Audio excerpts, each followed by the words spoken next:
Okay, so dear student, next we are going to discuss our lecture number 2 और obviously unit number हमारा 7 ही चल रहा है। इसमें हम डिस्कस करेंगे अबाउट स्केलेटल मसल के बारे में। ठीक है जी, स्केलेटल, ठीक है जी, मसल्स के बारे में बात करेंगे। ठीक है, स्केलेटल मसल। और ये जो स्केलेटल मसल्स की बात करेंगे, आपको पता है ऐसे मसल्स होंगे that will be attached to our bones. ठीक है, सो मसल्स है, आपको पता है इनको हम कहते हैं that is also known as, ठीक है जी, स्ट्रिप्ड मसल्स या striated muscles, right. Striped muscles, या हम इसको नाम क्या देते हैं, that is also known as, ठीक है जी, स्ट्राइएटेड मसल्स का नाम देते हैं, राइट। स्ट्रिप्ड मसल्स और, ठीक है जी, स्ट्राइएटेड मसल्स का नाम देते हैं। क्लियर? तो स्केलेटल मसल हो गया, स्ट्रिप्ड मसल हो गया, या इसको स्ट्राइएटेड मसल कहते हैं। सही है जी बात। इसको हम देखते हैं अभी, इसको स्ट्रिप्ड और स्ट्राइएशन क्यों कहते हैं वाला। सही। अब सपोज कीजिएगा ये हमारे पास इस तरह करके ये बोन है, ठीक है जी, बोन, और आपको आइडिया कि बोन के साथ जो है ये मसल जो है अटैच्ड होते हैं, राइट, दिस फॉर्म। अब सपोज ये हमारे मसल्स हैं, ठीक है, so these are what, these are the muscles. और याद रखिए मसल जो उनसे होते हैं, they are connected with what, they are connected with this, they are connected with this one. ठीक है, so they are connected with bones by means of what, exactly जी, by means of this one. और ये क्या हमारा exactly, these are known as a tendons. So these are known as tendons. और आपने पढ़ा टेंडन्स क्या है basically, these are obviously the connective tissues, a bundle of collagens, non elastic fibre. So what is that, अगर आप इसकी बात करते हैं, सो बंडल ऑफ कोलेजन, ठीक है जी, बंडल्स ऑफ, ठीक है जी, कोलेजन फाइबर्स,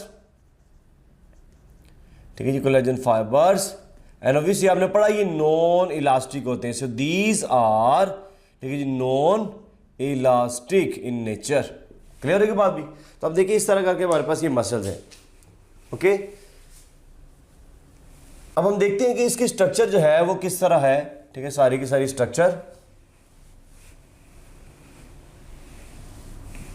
ठीक है जी। अच्छा, इसमें देखिए जरा, सपोज ये हमारे पास मसल है जी, और मसल की जब हम डायसेक्शन करते हैं तो उस मसल्स में हम देखते हैं जी, सपोज करें जी हमारे पास ये एक मसल है, ठीक है, this one is a muscle, ये हमारे पास एक मसल है। ठीक है, so this is a muscle.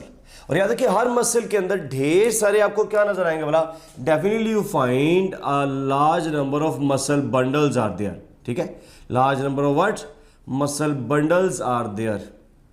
यानी सपोज दैट कि आपके पास इस तरह मसल बंडल्स है, सही है, और ये मसल बंडल्स का नाम दिया जाए। इस तरह ढेर सारे आपके पास मसल बंडल्स आपको नजर आएंगे इन दिस फॉर्म। ठीक, तो हम कहते हैं जी हर मसल, और याद रखिए मसल के इर्द गिर्द एक कवरिंग होती है कनेक्टिव टिश्यू की, उसको हम नाम देते हैं एपिमीशियम का। ठीक है, this is called as, what is that, हर मसल के इर्द गिर्द एक लेयर है, दिस इज नोन एज, ठीक है, एपिमीशियम का नाम देते हैं। Clear, epimysium. और हर मसल के अंदर हमने कहा मसल बंडल्स है। सपोज दैट ये हमारे पास है जी muscle bundles in this form. ठीक है जी, ये आपके पास है जी मसल बंडल्स। ठीक है, सो हमने कहा हर मसल के अंदर ढेर सारे क्या मौजूद होते हैं वाला, व्हाट इज दैट, मसल, ठीक है जी, बंडल्स मौजूद हैं। हर मसल के अंदर ढेर सारे मसल बंडल्स होते हैं। ठीक है, और अवश्य मसल बंडल के इर्द गिर्द भी आपको एक कवरिंग नजर आएगी जिसको आप नाम देते हैं पेरीमीशियम का। ठीक है, so what is that, this one is known as, ठीक है जी, पेरीमीशियम का इसको नाम देते हैं, राइट। तो हम देखा हर मसल के अंदर ढेर सारे मसल बंडल्स, और हर मसल बंडल के अंदर आपको क्या नजर आएगा बोला, you will find again a large number of what, yes, what is this, these are known as, ठीक है जी, मसल फाइबर्स। ओके, सो ये आपके पास है जी मसल फाइबर्स। तो हम देखें जी हर मसल के अंदर ढेर सारे जी मसल बंडल्स, और मसल बंडल्स के अंदर है ढेर सारे मसल फाइबर्स। ठीक है जी, मसल, ये है जी मसल फाइबर्स, या मसल फाइबर्स, या you can say these are the muscle cells का नाम भी दिया जाता है। क्लियर, इसके इर्द गिर्द भी याद रखिए एक आपको कवरिंग नजर आएगी, and this covering is known as endomysium. ठीक है, so this is the covering, और इस कवरिंग को हम नाम दे रहे हैं जी, what is that, this is known as endo, ठीक है जी, मीशियम का नाम देते हैं। पॉइंट क्लियर हो गया जी। सो हर मसल के अंदर है मसल बंडल्स, मसल बंडल के अंदर मसल फाइबर्स, और हर मसल फाइबर याद रखिएगा दिस इज अप्रोक्सीमेटली ये होता है जी 10 to 100 माइक्रोमीटर इसका डायमीटर होता है। 10 to ठीक है जी 100 माइक्रोमीटर जो सा है ये इसका डायमीटर होता है। पॉइंट क्लियर हो गया? ओके अब याद रखिए इसकी जो मेम्ब्रेन है, दिस मेम्ब्रेन, इसकी इस मेम्ब्रेन को हम नाम देते हैं जी sarcolemma. What is that? This is called as a sarcolemma का नाम दिया जाता है। क्लियर? इसमें देखिए वर्ड आ रहा है सार्को। सार्को हम कहते हैं जी फ्लैश को, गोश्त को कहते हैं, और लीमा किसके लिए वर्ड है वाला? लीमा इज फॉर ठीक है जी मेम्ब्रेन के लिए वर्ड, यानी गोश्त की मेम्ब्रेन को कहा जा रहा है सार्कोलीमा। पॉइंट समझ आ गया? सार्कोलीमा इसको बोलते हैं। और ऑब्वियसली इसके नीचे अगर आप देखें तो बिल्कुल इसकी मेम्ब्रेन के नीचे आपको इस तरह करके मल्टीपल न्यूक्लियाई नजर आएंगे, right, in this one. So what is that? Obviously है जी मल्टीपल न्यूक्लियाई। ठीक है, मल्टीपल न्यूक्लियाई है, इसलिए हम इसको कहते हैं मल्टी न्यूक्लिएट। ठीक है जी, मल्टीपल न्यूक्लियाई इसको हम कहते हैं, यानी बहुत सारे न्यूक्लियस होते हैं इसके अंदर। Clear? So all these are what? These are multiple nuclei. और ऑब्वियसली इसके अंदर अगर हम देखें तो इसके अंदर हमारे पास लिक्विड पार्ट भी है। ठीक है, ऑब्वियसली इसका साइटोप्लाज्म है ये, और आपने पढ़ा कि liquid cytoplasm of what? Obviously cytoplasm of this one is called what? इसको हम नाम क्या देते हैं बोला? इसका नाम है सार्कोप्लाज्म का इसको नाम देते हैं, right. So this one is called as ठीक है जी सार्कोप्लाज्म। और आपको सार्को गेन किसके लिए वर्ड है बोला? गोश्त के लिए, फ्लैश के लिए। प्लाज्म ऑब्वियसली इसका साइटोप्लाज्म का नाम दिया जा रहा है। सही है? अब याद रखिए इसी के अंदर ही आपको चीज जो नजर आएगी डेफिनेटली वो इस तरह स्टोर्ड फूड है। What is that? Exactly this is stored food. और आपने पढ़ा हमारे मसल और हमारे लिवर में क्या चीज है जो स्टोर होती है? डेफिनेटली दिस वन, और इसको हम नाम क्या दे रहे हैं बोला? दिस इज कॉल्ड एज ठीक है जी ग्लाइकोजन का नाम देते हैं, right. So this is called as glycogen. Point समझ आ गया? सो याद रखिए glycogen is a stored food, glycogen is a stored food का नाम देते हैं। और आपने पढ़ा इसके अंदर एक सर्कुलर प्रोटीन भी होती है इन दिस फॉर्म, ये, और इसको आप नाम क्या देते हैं? What is that? Exactly this one is called as myoglobin, right. So this one is called as ठीक है जी मायोग्लोबिन का भी इसको हम नाम देते हैं। पॉइंट क्लियर हो गया जी? So all that things that is present in this muscle fibre elongated cell को नाम दिया जाता है। क्लियर? अच्छा जी, यहां पर अगर आपसे क्वेश्चन किया जाता है कि स्ट्रक्चरल यूनिट ठीक है जी स्ट्रक्चरल ठीक है जी यूनिट स्ट्रक्चरल यूनिट ठीक है of the muscles is dash. आपके ख्याल में स्ट्रक्चरल यूनिट क्या है? ऑप्शन ए है जी आपके पास, ऑप्शन ए आपके पास है जी मसल सेल ठीक है जी, या फिर बी है आपके पास है जी मसल फाइबर मायोफिब्रल, या फिर सी है आपके पास ठीक है जी मायोफिलामेंट्स ठीक है जी फिलामेंट्स, या फिर डी है आपके पास है जी सार्कोमियर। ठीक है जी सार्कोमियर का नाम दिया जा रहा है जी। What should be the right answer? Structural unit. तो याद रखिएगा इसका जो स्ट्रक्चरल यूनिट है that is known as a muscle cell, यानी ये जो है this one, this is actually a structural unit. Point समझ आया? This is actually a structural unit, इसको हम नाम दे रहे हैं। ओके अच्छा जी, अगर आपसे ये क्वेश्चन किया जाता है जी कि ईच मसल कंसिस्ट ऑफ ठीक है जी ईच मसल ठीक है जी मसल कंसिस्ट ऑफ ठीक है जी डैश। आपके ख्याल में हर मसल में क्या चीज होती है जी? ऑप्शन ए है आपके पास, ऑप्शन ए जी आपके पास कनेक्टिव टिश्यूज हैं ठीक है जी कनेक्टिव टिश्यूज। ऑप्शन बी है जी आपके पास कनेक्टिव टिश्यूज ठीक है जी प्लस नर्व फाइबर्स ठीक है, यू कह लीजिए नर्व्स, या फिर सी है आपके पास ठीक है जी नर्व्स, या साथ में जी ब्लड वेसल्स, या फिर डी है आपके पास ऑल ऑफ दीज। ठीक है जी ऑल ऑफ दीज। आपके ख्याल में एक मसल में क्या क्या चीजें जो है वो हो सकती हैं? तो ऑब्वियसली एक मसल में सारी ही चीजें आपको फाइंड हो सकती हैं। क्या? ऑब्वियसली इसके अंदर कनेक्टिव टिश्यूज भी हैं, इसके अंदर नर्व्स भी हैं, इसके अंदर ब्लड वेसल्स भी हैं, ठीक है, और ऑब्वियसली अटैच्ड बोन्स पार्ट भी होते हैं। क्लियर? तो हम देखें सारी चीज़ें इसके अंदर अवेलेबल है।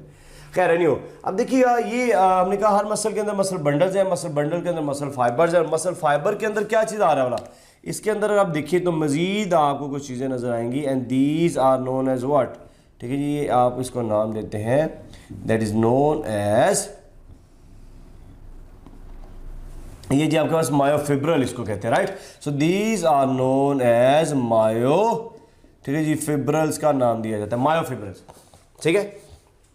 और याद रखिएगा मायोफिब्रल जो सा है इसका जो डायमीटर होता है that is only 1 to 2 micrometre होता है, राइट। सो 1 to 2 माइक्रोमीटर इसका डायमीटर। इसके अंदर आपको क्या नजर आएगा, और yes you can find over here this striations, आपको इसके अंदर ये स्ट्राइएशन नजर आएगी इस तरह करके। क्लियर है? और ये जो स्ट्राइएशन है अगर आप इसको बाहर विजिबल करें, ठीक है जी, अगर आप इसको बाहर इस तरह विजिबल करें, सपोज दैट ये आपके पास मायोफिब्रल है, और ये जो है इस तरह करके this way, suppose in this form, ये जी आपके पास मायोफिब्रल्स, ठीक है। अब मायोफिब्रल के सेंटर में आपने पढ़ा एक आपको बैंड नजर आता है इन दिस फॉर्म, और ये जो सेंट्रल बैंड है, ठीक है, इसका हम नाम क्या देते हैं, what is that, this one is called as A band, and you know that A band is for what, A band is for anisotropic, ठीक है जी। A band जो सा होता है, this A band इसको हम कहते हैं जी anisotropic, ठीक है जी, आइसोट्रोपिक, ठीक है जी। और आपको एनिसोट्रोपिक है तो it means what, it is polarising to light, it is light polarising होती है, ठीक है, लाइट, ठीक है जी, पोलराइजिंग होती है।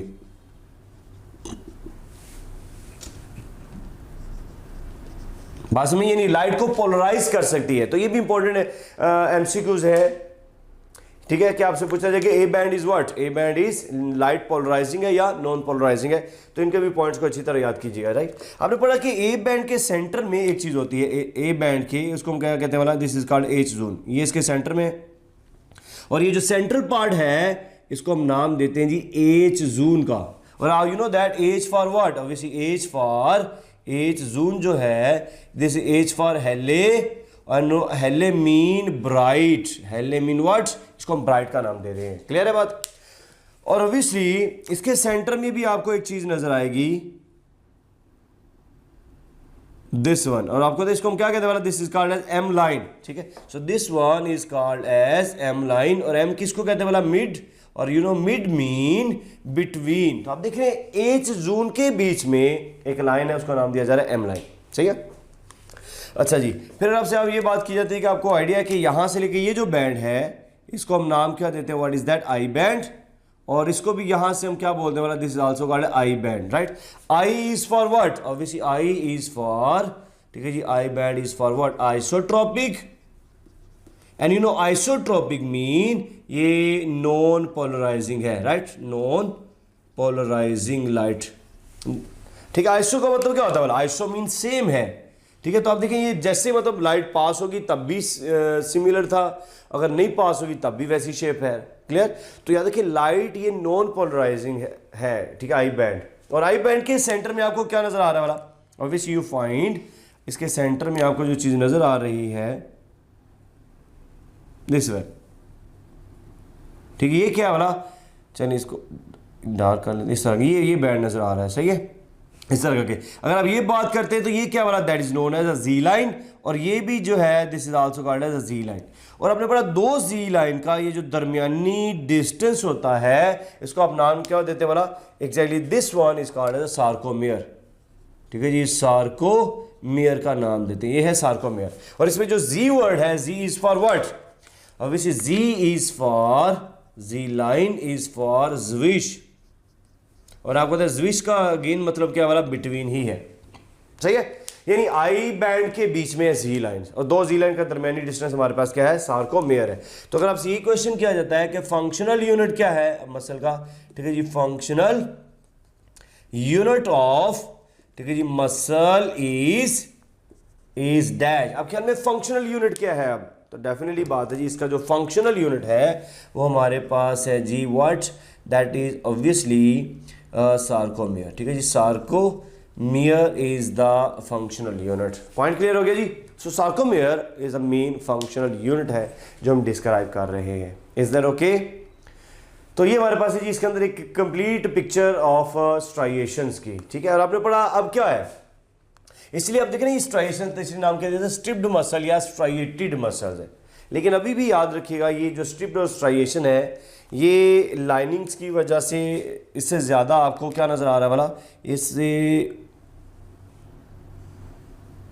जो मेजर कंट्रीब्यूटर है स्ट्राइएशन के अंदर वो आपके पास ये मायोफिलामेंट्स होते हैं, राइट। आपने पढ़ा पूरे के पूरे ए बैंड के अंदर क्या है, ये आपको थिक फिलामेंट नज़र आ रहा होता है, राइट। और ये जो जी लाइन है इसकी जी लाइन से शुरू होकर इस तरह थोड़ा सा इस ए बैंड के अंदर एंटर होता है, ये क्या है, ये थिन फिलामेंट है, ठीक है। इस तरह इधर भी ऐसे है, ठीक है। और ऑब्वियसली इधर दूसरे के साथ भी ऐसे कनेक्टेड होगा, क्लियर। तो अगर आपसे ये क्वेश्चन किया जाए कि विच protein is present in both I band and A band, तो ऑब्वियसली ये वाली है। और आपने पढ़ा इसका नाम क्या दिया जा रहा है, what is that, this is known as a thin filament, ठीक है, थिन फिलामेंट। तो अगर आपसे ये क्वेश्चन किया जाता है जैसे अभी मैंने किया आपसे क्या कि which filament is present in both I band and A band, तो आप देखिए थिन फिलामेंट ये आई बैंड में भी है पूरे का पूरा और ऑब्वियसली ए बैंड के अंदर भी है थोड़ा सा, सही है, ओके। सो आप देखें ये आपके पास थिक फिलामेंट है जी। और ये जो पार्ट है you can see over here, ये इसको हम नाम क्या देते हैं, व्हाट इज दिस, ये हमारे पास है, इसको हम कहते हैं thick filament, right. So this is called as, ये हमारे पास है जी थिक फिलामेंट। पॉइंट समझ आ गया जी। और आपने पढ़ा कि ये पूरे का पूरा थिक फिलामेंट जो है ए बैंड के अंदर आपको नजर आ रहा है, ओके ओके। अब जरा इसकी स्ट्रक्चर देखिए, थिक फिलामेंट आपने पढ़ा that is made up of myosin, ठीक है, that is made up of myosin. और ऑब्वियसली जो थिन फिलामेंट है this is made up of actin, सही है बाजी, एक्टिन से बना होता है। और मायोसिन की अगर हम देखते हैं तो मायोसिन जो सा है ये आपको इस तरह करके नजर आता है इन दिस वन, ये इसकी दो हेड्स हैं जी, ये ग्लोबुलर हेड्स हैं, ठीक है। और ये आपने पढ़ा ये 2 पॉलीपेप्टाइड चेन कॉम्प्लेक्स है,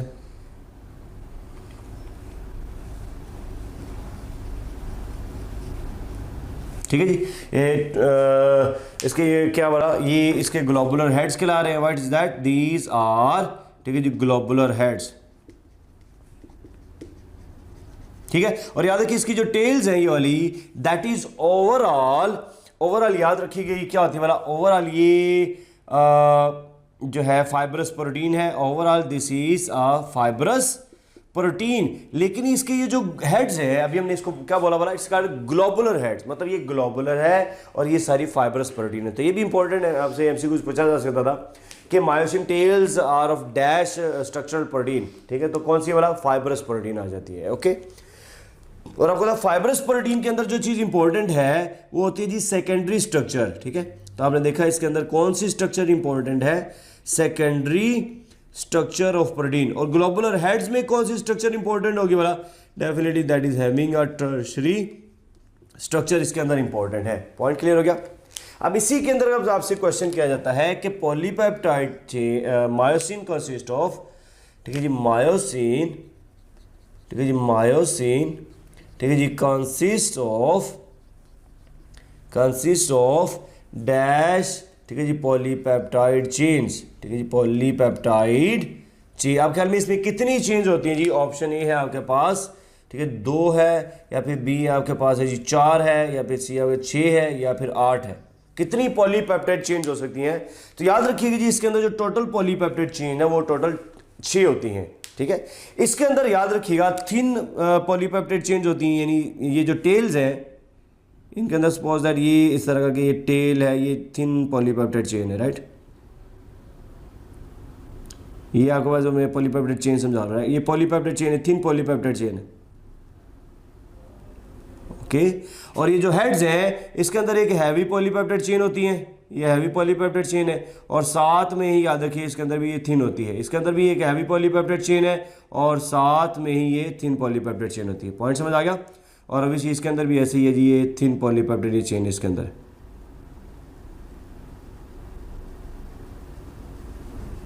in this form. Point clear हो गया जी। तो याद रखिएगा टेल्स में अगर आप देखें तो 2 आपको लाइट चेंज नजर आ रही हैं, और जो हेड्स है उसके अंदर टोटल 4 आपको चेंज नजर आएंगी, 1 2 हैवी और 2 लाइट हो जाती है। टोटल मिलकर कितना बना है वाला 6 पॉलीपेप्टाइड चेन्स बन रही होती है इसके अंदर, अंडरस्टैंड। तो मायोसिन की ये स्ट्रक्चर है। अब अगर आप बात करते हैं एक्टिन की, तो याद रखिएगा एक्टिन जो सा है, एक्टिन, अब एक्टिन में भी अगर आप देखें तो ये इस तरह ये 2 पॉलीपेप्टाइड चेन कॉम्प्लेक्स है, ठीक है जी, दिस वन।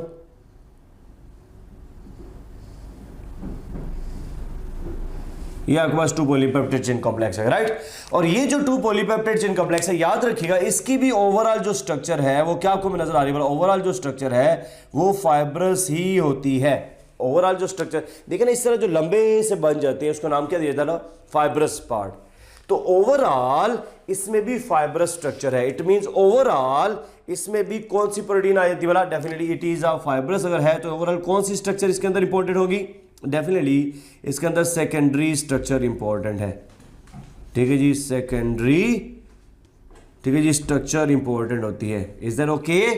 तो ये फाइब्रस है, लेकिन इसका इंडिविजुअल जो पार्ट है, each individual part is called as what, हम इसको बोलते हैं, ये इसके छोटे छोटे यूनिट्स हैं। So these smaller units, each individual units, इसको हम नाम देते हैं जी ग्लोबुलिन का, right. So each individual unit is known as a globular, जी इसको एक्टिन कहते हैं। सो ईच यूनिट, आप देखिए इस तरह करके, जैसे कोई यूँ समझेगा जैसे एक तस्बीह लें, अब तस्बीह के 2 विषय होते हैं ना पार्ट, उसको आप इस तरह कर्ल कर ले, तो जब आप उसको कर्ल करेंगे तो जस्ट लाइक दैट, जो ट्विस्टेड होगी ना चीज़, राइट, ट्विस्टेड तस्बीह होगी, वो वैसे ही बिल्कुल ये है, ठीक है। तो याद रखिएगा इसका ईच इंडिविजुअल यूनिट, जो अगर आपसे क्वेश्चन किया जाए, इंडिविजुअल सब unit, individual,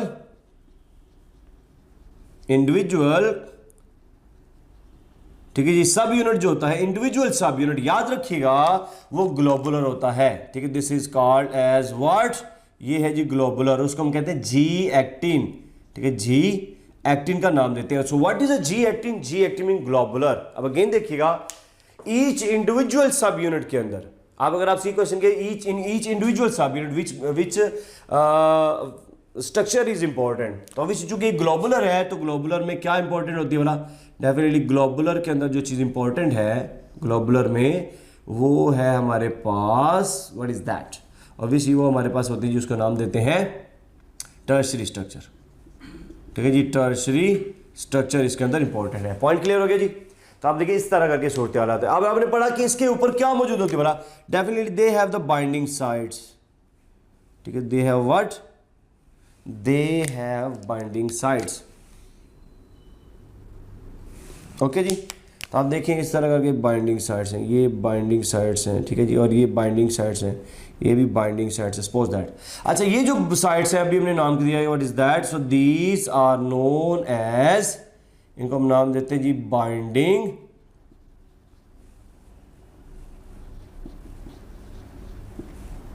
yes, so these are known as binding sides. Point समझ आ गया, बाइंडिंग। और आपने बड़ा बाइंडिंग साइड्स को कौन है जो कवर कर रहा है, डेफिनेटली बात है, इसको कवर करने के लिए एक प्रोटीन होती है इन दिस फॉर्म, ये एक प्रोटीन है जिसको इसको कवर अप कर रही है ऐसे करके। और ये जो प्रोटीन आपने पढ़ा, ये कौन सी प्रोटीन है, definitely it's called as tropomyosin, ठीक है जी, ट्रोपोमायोसिन का नाम देते हैं, right, tropomyosin, is that okay, tropomyosin ये हम बात कर रहे हैं। और ये जो ट्रोपोमायोसिन है, ठीक है जी, इसके अगर आप ऊपर देखें तो इसके साथ तो साथ अगर आप देखें तो आपको एक और भी प्रोटीन नजर आएगी, and what is that protein, this is another protein, इस तरह करके ये आपके पास प्रोटीन है, दिस वन, ठीक है, इन दिस वन, ये प्रोटीन्स होती है, और इसको हम नाम क्या देते हैं, what is that, this is called as a troponin, ठीक है बाजी, ट्रोपोनिन का इसको नाम दिया जाता है। पॉइंट समझ आ गया। अगर आपसे ये क्वेश्चन किया जाता है कि receptor for calcium ions are present on what, तो आप कहते हैं ट्रोपोनिन है, तो ट्रोपोनिन के ऊपर क्या मौजूद होते हैं, डेफिनेटली बात है जी इसके ऊपर, ठीक है, कैल्शियम के क्या मौजूद होते हैं, what is that, exactly calcium के रिसेप्टर्स मौजूद होते हैं, यानी इसके साथ आके कैल्शियम ने लगना होता है, इज दैट ओके। ओके, तो ये आपने देखा इस तरह करके हमारे पास ये स्ट्रक्चर है एक मसल फाइबर की, सही। अब हमने मूव कैसे करना है, आपको पता है ये जो है क्या नाम है, स्केलेटल मसल है, ओके।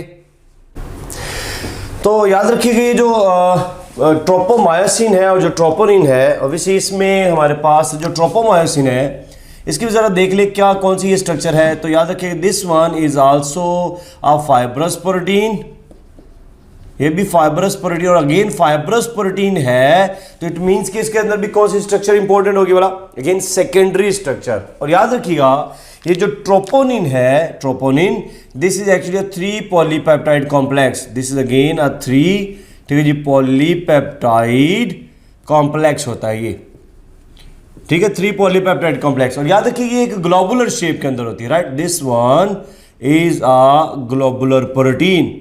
पॉइंट समझ आ गया जी, ग्लोबुलर प्रोटीन इसको नाम दिया जाता है। तो ये हमारे पास जो है ना 3 पॉलीपेप्टाइड कॉम्प्लेक्स कैसे है, यू कैन सी, और मैंने यहाँ पे 3 इसके जो है ना वो पॉइंट्स ड्रा किए हुए। एक आपको पता है किसके साथ बाइंड होता है, मतलब एक कैल्शियम के साथ बाइंड होगा, एक अटैच है ट्रोपोमायोसिन के साथ, ऑब्वियसली एक अटैच है इस एक्टिन के साथ। So that's why it's a 3 polypeptide complex है, ठीक है। अब आपने पढ़ा कि हमारे जो मसल्स हैं ये वॉलंटरी मसल्स होते हैं, I mean once we have to move, brain से आएगा मैसेज, एंड सपोज दैट ये मेरा मसल है, मैं इसको कॉन्ट्रैक्ट करना चाहता हूं तो मेरे ब्रेन से क्या आएगा, मैसेज आएगा, इसको नर्व इंपल्स मिलेगी, तब ये जाके कॉन्ट्रैक्ट करेगा। ओके, अब ये कहां पर है और ये कैसे हो रहा है, इस केस में देखिए सपोज करिए हमारा ब्रेन है, ठीक है, what is that, suppose that ये हमारे पास है जी, इट्स अ ब्रेन, ठीक है जी, ब्रेन, और आपको तो ब्रेन से नर्व इंपल्स आनी है, और कहां तक आनी वाला। अब ये इस सेल को अगर आप दोबारा से विजिबल करें, दिस सेल, ये जो सेल है, ठीक है, दिस वन, ये सेल देखिएगा, और ये सेल कौन सा आ रहा है वाला, definitely this cell is called as a muscle fibre, क्योंकि आपको पता है ना हर चीज किधर अवेलेबल है, आपके मसल फाइबर के अंदर अवेलेबल, मसल सेल के अंदर है। फाइबर ऑब्वियसली क्यों कहते हैं, क्योंकि लंबे लंबे सेल्स हैं, ठीक है, तो इन्हीं सेल्स के अंदर ऑब्वियसली इसके हर कंपोनेंट, हर ऑर्गेनेल मौजूद होती है, सही है। तो अब देखिएगा यहां पर ये सपोज दैट कि हमारे पास एक अगेन सेल है, और इस सेल के अंदर, सेल तक यहां पर आपको देखिए ये नर्व इंपल्स आ रही, ठीक है, दिस वन, ये आ रही जी, ये what is that, this is obviously motor neuron, this one is a, ठीक है जी, मोटर न्यूरॉन है, और मोटर न्यूरॉन के ऊपर जो है क्या चीज चल रही है, ये आप देखिए इस तरह का नर्व इंपल्स चल रही होती है, राइट। ये what is that, this one is called as, ठीक है, ये नर्व इंपल्स जो है ना यहां पर ही चल रही होती है, और ये जाएगी कहां तक भला, ऑब्वियसली इस पार्ट तक जाती है, राइट। और आपने पढ़ा इस पार्ट को हम नाम क्या देते हैं, exactly this one is known as, ठीक है, न्यूरोमस्कुलर, ठीक है, जंक्शन हम इसको नाम देते हैं, neuromuscular junction. Why it is called as neuromuscular junction, obviously neuro is for neuron के लिए वर्ड है, और मस्कुलर ऑब्वियसली मसल्स के लिए वर्ड है, जंक्शन यहाँ पे जंक्शन बन रहा है, ठीक है, एक तरफ न्यूरॉन एक तरफ मसल, तो आप देखिए जहां पर जुड़ रहे हैं the point of attachment is called as junction, ठीक है। तो अगर आपसे ये क्वेश्चन किया जाए कि विच न्यूरोट्रांसमीटर इज रिलीज्ड,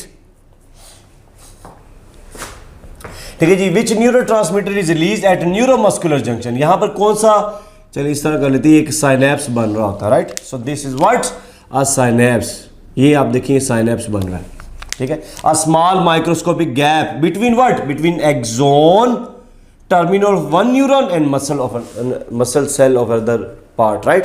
तो आप देखिए यहाँ पे क्या रिलीज होगा, डेफिनेटली यहाँ पे ये कुछ ये रिलीज हो जाएंगे, इसको क्या कहते हैं, न्यूरोट्रांसमीटर। कौन से ये न्यूरोट्रांसमीटर, तो we see this one is an acetylcholine, ठीक है जी, एसिटाइल कोलिन यहाँ पर ऐड होगा।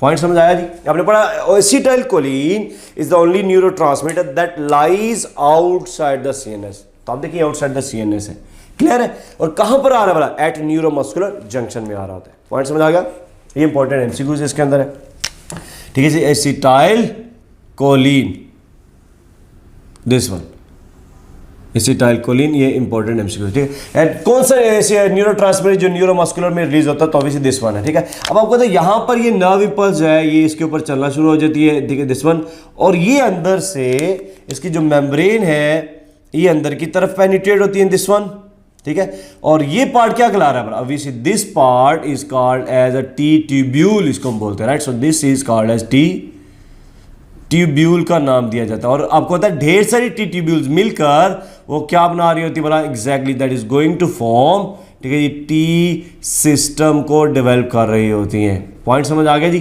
T system. Is that okay? So this is the case of T tubule.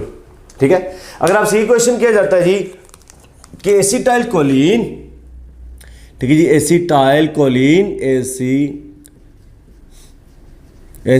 Colin, अच्छा जी, एसिटाइल कोलिन, ठीक है जी, काज ओपनिंग ऑफ, ठीक है जी, डैश एट न्यूरोमस्कुलर जंक्शन, ठीक है, एट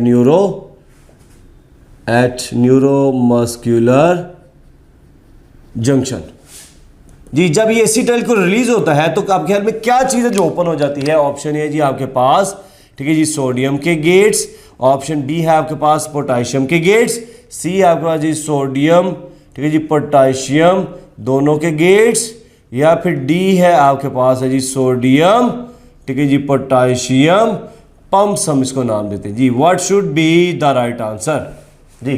क्या राइट आंसर आएगा वाला? तो याद रखिएगा, obviously right answer is this one, sodium के गेट्स। पॉइंट समझा? आपने एक नर्व इंपल्स पढ़ी थी, अगर आपको नर्व इंपल्स याद हो तो आपने कहा था इस तरह एक्शन पोटेंशियल चलता है, ठीक है जी, एक्शन पोटेंशियल इस तरह जो है ये मूव करता है।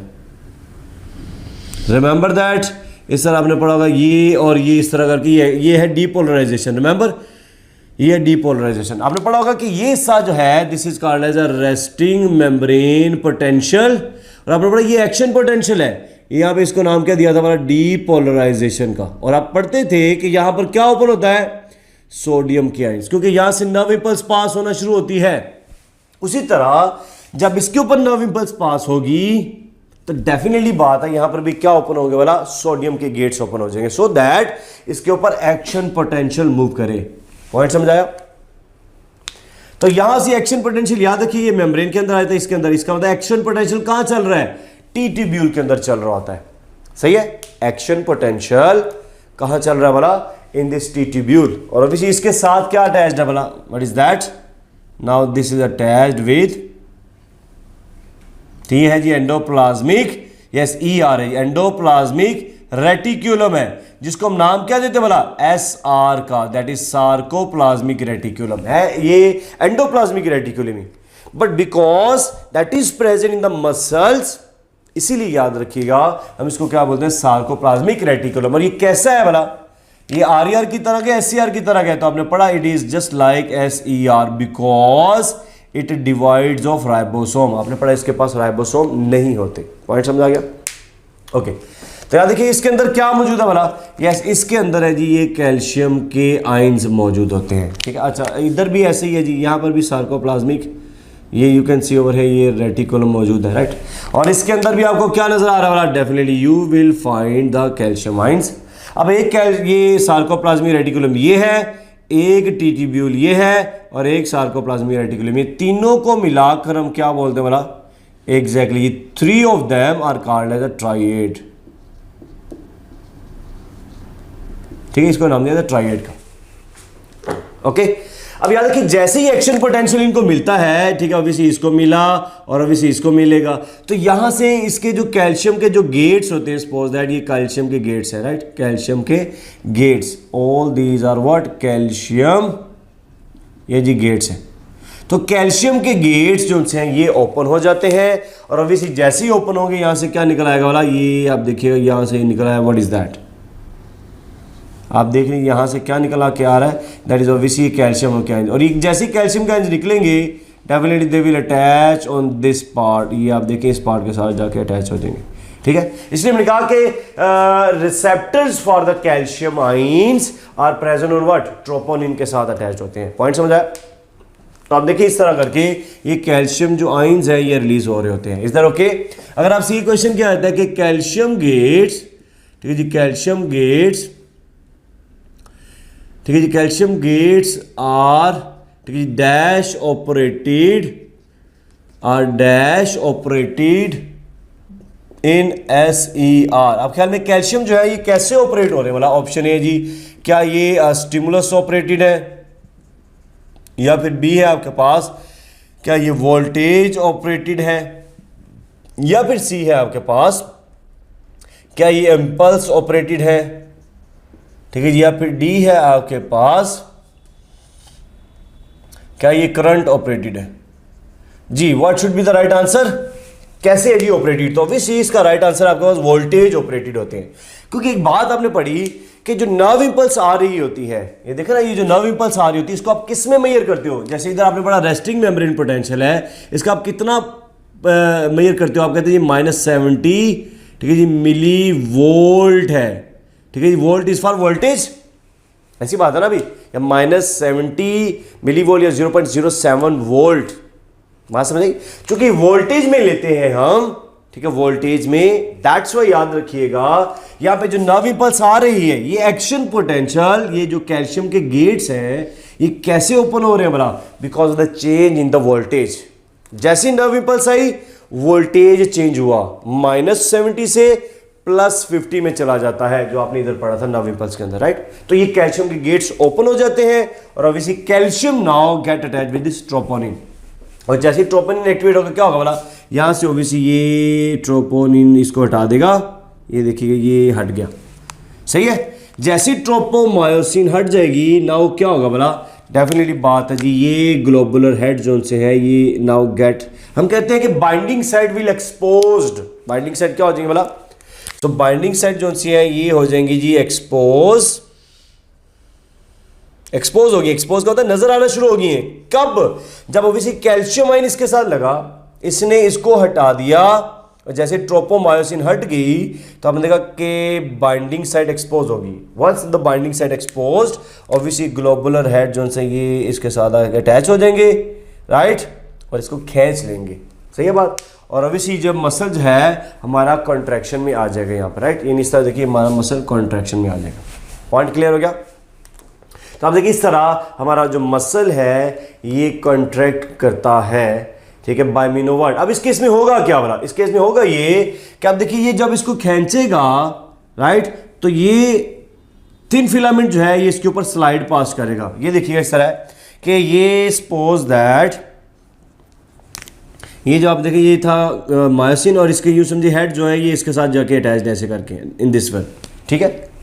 तो जैसे ये इसको जो खींचेगा तो ये इस तरह आगे की तरफ आ जाएगा, राइट। इन सपोज के आपके पास ये जी थिक फिलामेंट और ये थिन फिलामेंट है, यानी इस थिक ने इसको यहाँ पर पकड़ा और इस तरह खींचेगा आगे की तरफ। तो जैसे आगे की तरफ खींचेगी इस तरह आगे की तरफ आ जाता है इन दिस वन, और ये कहाँ तक आएगा? याद रखिए इस एम लाइन तक आता है, ये वाली एम लाइन तक, राइट। तो ये इसने इसके ऊपर स्लाइड पास करे ऐसे, ये इसको खींचेगा आगे की तरफ। ये इसके ग्लोबुलर हेड्स ये इसके साथ अटैच होंगे इसकी बाइंडिंग साइड के साथ, और इस तरह पकड़ कर इसको आगे की तरफ खींचेगा।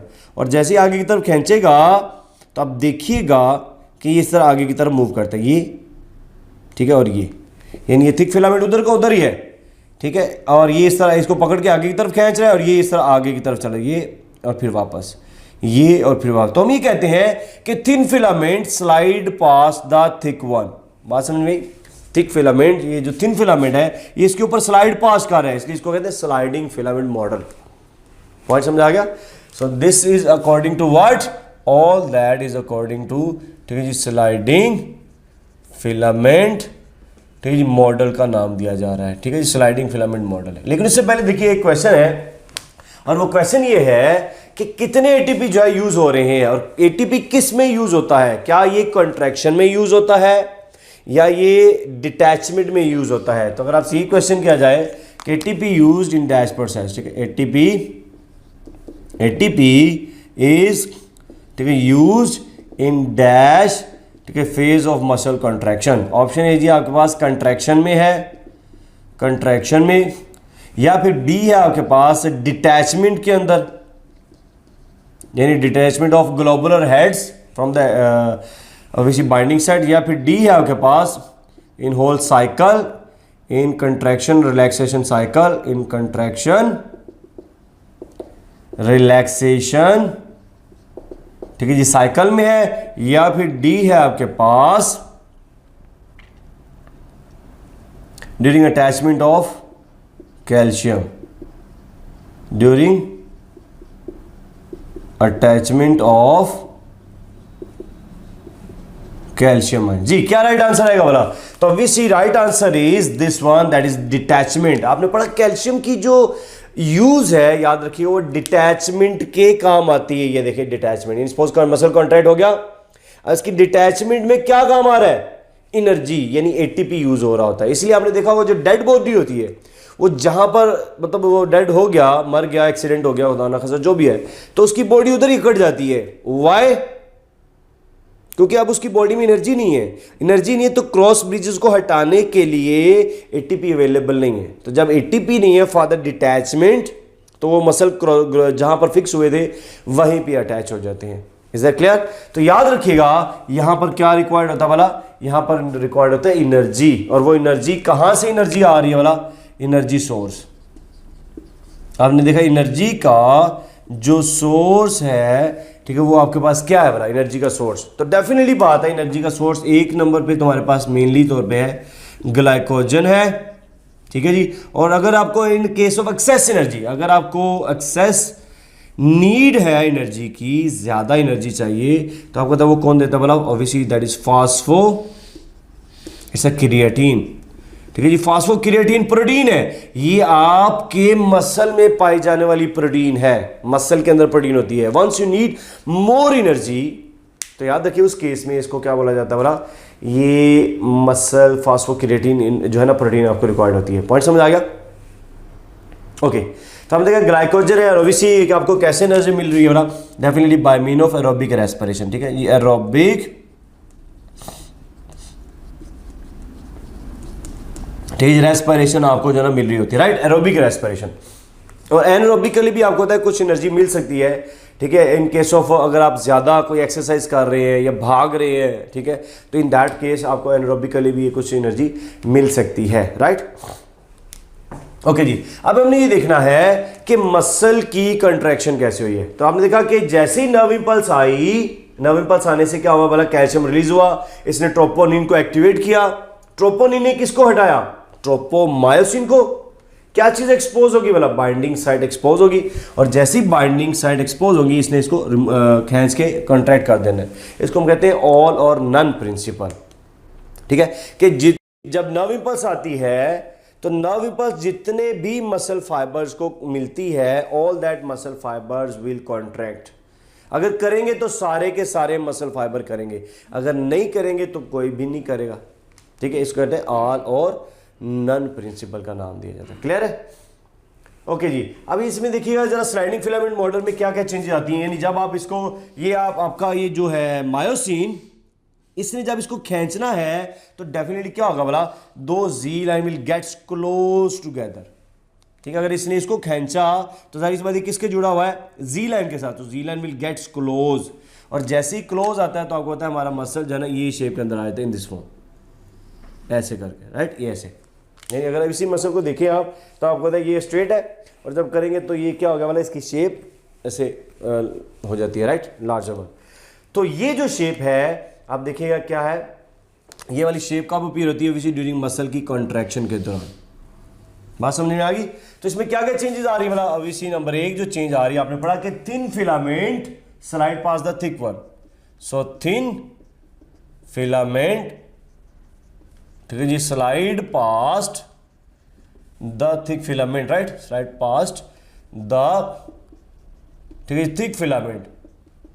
Okay, so thin and thick filament they slide past over each other. और जैसे स्लाइड पास करते हैं so Z line gets closer. So Z line, ठीक है, जी लाइंस, ठीक है जी, gets closer with each other, एक दूसरे के करीब आ जाती हैं। जैसे जी लाइन गेट्स क्लोजर हुई तो आपको पता है इसमें से एच जोन जो है वो डिसअपियर हो जाता है। एच जोन, ठीक है जी, disappears, right, H zones disappears हो जाता है। पॉइंट समझ आ गया?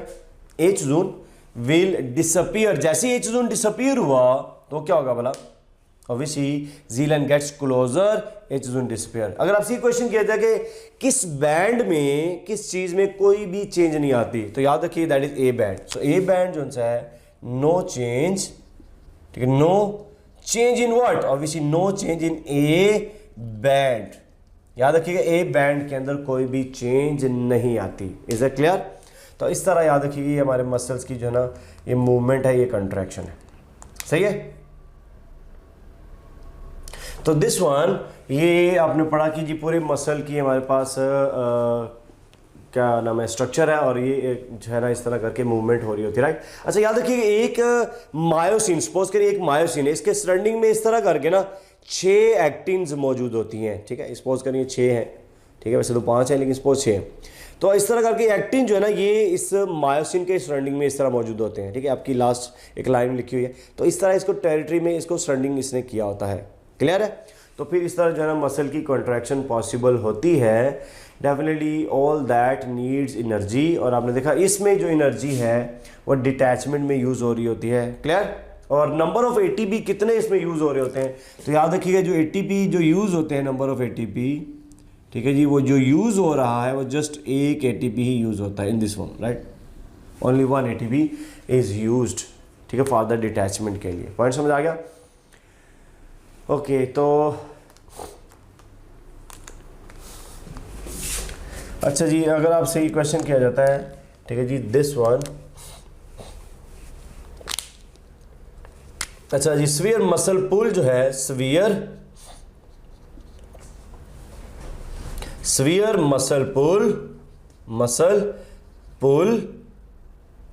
मसल पुल, ठीक है जी, ड्यू टू मसल ब्रेकेज, ठीक है जी, ब्रेकेज और मिसयूज, मतलब आपने एक्सेसिव यूज़ कर लिया मसल को, मतलब आप सपोज करिए जिम करते हैं जी, आपने ढेर सारे मसल को एक्सटेंड किया है, ठीक है, ढेर सारा उसको यूज़ किया है, अंदर से मसल ब्रेक हो गए, ठीक है। इस कंडीशन को हम क्या बोलते हैं बोला? ऑप्शन ये आपके पास, चलिए इसका राइट आंसर मैं बता देता हूँ। इसका राइट आंसर जी स्पैज्म। क्या बोलते हैं बोला? So this one is called as spasm, या इसको मसल पुल भी बोलते हैं, that is also known as, ठीक है जी, मसल पुल का नाम दिया जाता है। Is it clear? Sphere muscle pull due to muscle breakage, अंदर से यानी इंटरनली मसल ब्रेक अगर होते हैं, तो अगर इंटरनली मसल ब्रेक हुए हैं या मसल्स का जो एक्सेसिव यूज़ हम करते हैं, मिस यूज़, मतलब भागते रहे, दौड़ते रहे एक्सेसिवली, ठीक है, तो इस केस में याद रखिए स्पैज्म हो जाता है। Is that point clear? चलिए, ये आपने देखा, हमने अभी मसल की स्ट्रक्चर को डिस्कस किया है, ठीक है, स्लाइडिंग फिलामेंट मॉडल को डिस्कस किया है, देन हमने बात की जी इसकी एनर्जी के बारे में, ठीक है, और टी ट्यूब्यूल्स, पूरा कैल्शियम का रोड स्टडी किया है, ऑल दैट थिंग्स हमने इसमें ये चीज़ें पॉइंट डिस्कस की हैं। और ये भी मैंने आपको बताया कि जो रिगर मॉर्टिस है, ठीक है, रिगर मॉर्टिस उसमें डेथ कंडीशंस में होता है, ठीक है, रिगर मॉर्टिस। और आपने पढ़ा ये जो रिगर मॉर्टिस है इसमें डेफिनेटली बात है lack of availability of what, इसमें no ATP is there, right, no ATP, ठीक है, अवेलेबल, कोई एटीपी अवेलेबल नहीं है। जब एटीपी नहीं है तो ऑब्वियसली नो डिटैचमेंट, और जब डिटैचमेंट ही नहीं होगी तो मसल जहां थे वैसे के वैसे ही खींचे रहते हैं, सही है। चलिए जी, ये था हमारा अभी lecture number 2 about the skeletal muscles and it's structures and it's functions, ठीक है जी। होप सो कि आप लोगों को ये चीज़ समझ में आ गई होगी। Still if you have any question तो you can discuss in our WhatsApp group, ठीक है जी। चलिए, थैंक यू सो मच जी, अल्लाह हाफिज़।